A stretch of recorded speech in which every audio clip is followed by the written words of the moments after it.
Alright, let's continue with our exit exam warm-ups. After 4 hours of travel in car A is about how many kilometers ahead of car B?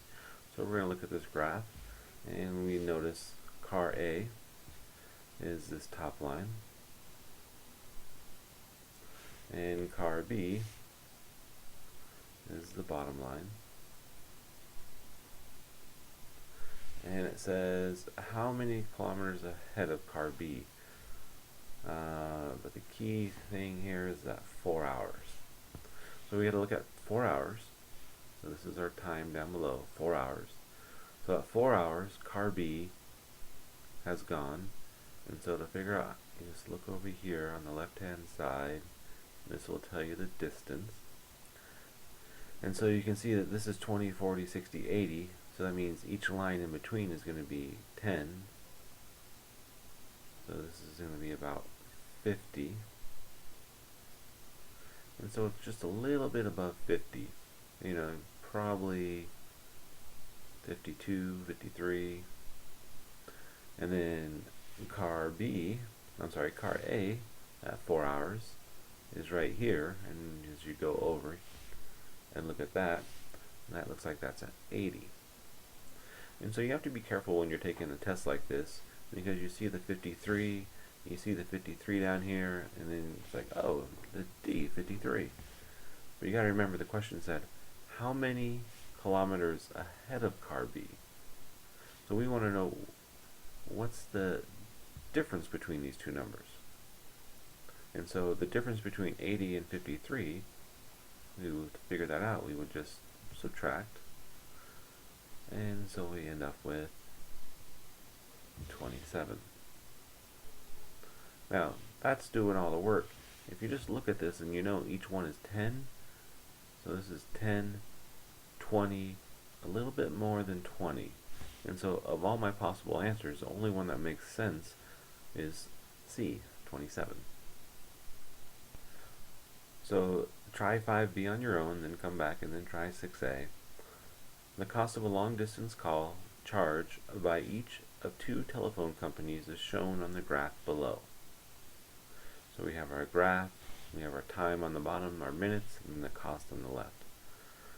Company B is more expensive than Company A for all calls, 1 minute calls only, calls less than 3 minutes, calls longer than 3 minutes.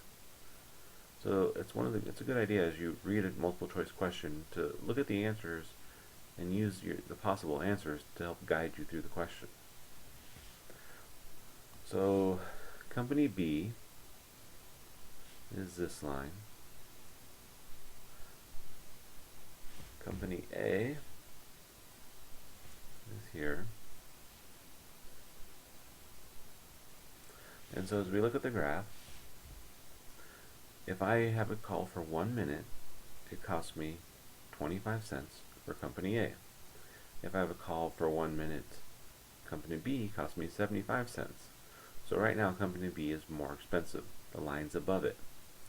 So whenever the yellow line's above the green line, it's more expensive.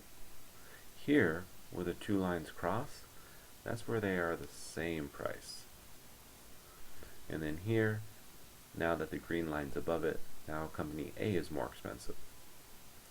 So, is Company B more expensive for all calls?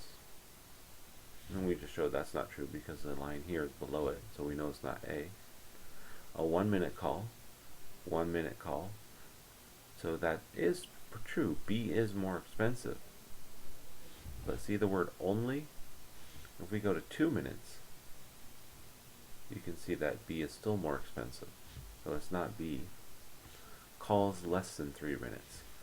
And so here, this is at our 3 minute mark where they're the same price, but all these calls here are higher than A. So that means our correct answer is C. When it's longer than 3 minutes, over on this side, B is actually cheaper. So try 6B on your own. Alright, 7A says x squared y to the 6 equals, and then it gives you these 4 expressions. And so this question is saying which one of these expressions really equals this one. And so what we're going to do here is we're just going to look at this and we're going to expand it. And so when we have a 2 here, this 2 means there's going to be 2 of these.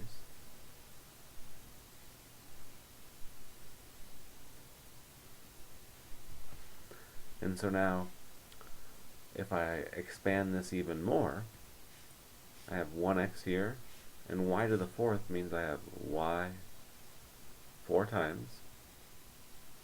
And then inside here, I have the same thing, so I have x and then y 4 times. And so now if you look, I have 2 x's, which is what I want, x squared, so the x's match up. But now the y's, I have 1, 2, 3, 4, 5, 6, 7, 8 y's, where I only need 6.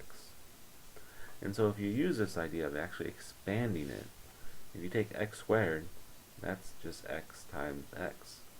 Y to the 6 means I'm going to have 6 y's. So this top becomes to look like this. And so we know it's not a, we just did that one.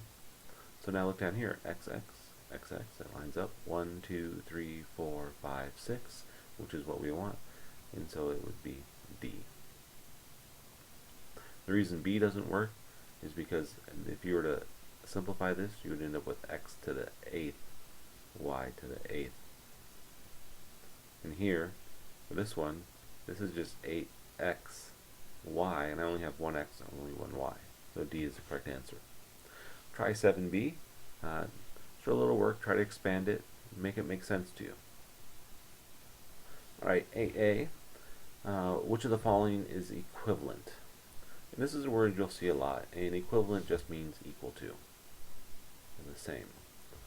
So we have 4x plus 5, 4x plus 5, and then 4x minus 5. And so A says 4x plus 5 cubed. And so that would mean I have 3 of those.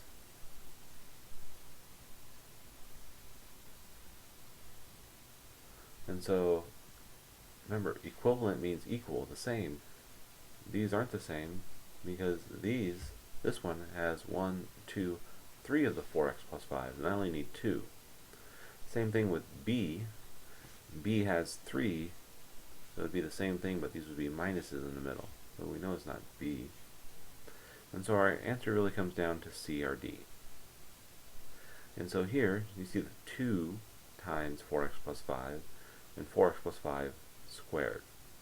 And so the question is, what's the difference between a multiplying by 2 and a squaring? And so if you think about it, if I give you 2 times 4x plus 5, and you multiply this, this gives you 8x plus 10. Whereas, if I multiply this, 4x times 4x gives me 16x squared. So 2 times this quantity isn't the same as 4x times 4x, so it's not C. The correct answer is D, because like we've talked about before, that square, that means 4x plus 5 twice, 4x plus 5 squared. So D is the correct answer. One of the most important things as you're doing the exit exam is to slow down, take your time, and think. Make the answer make sense to you.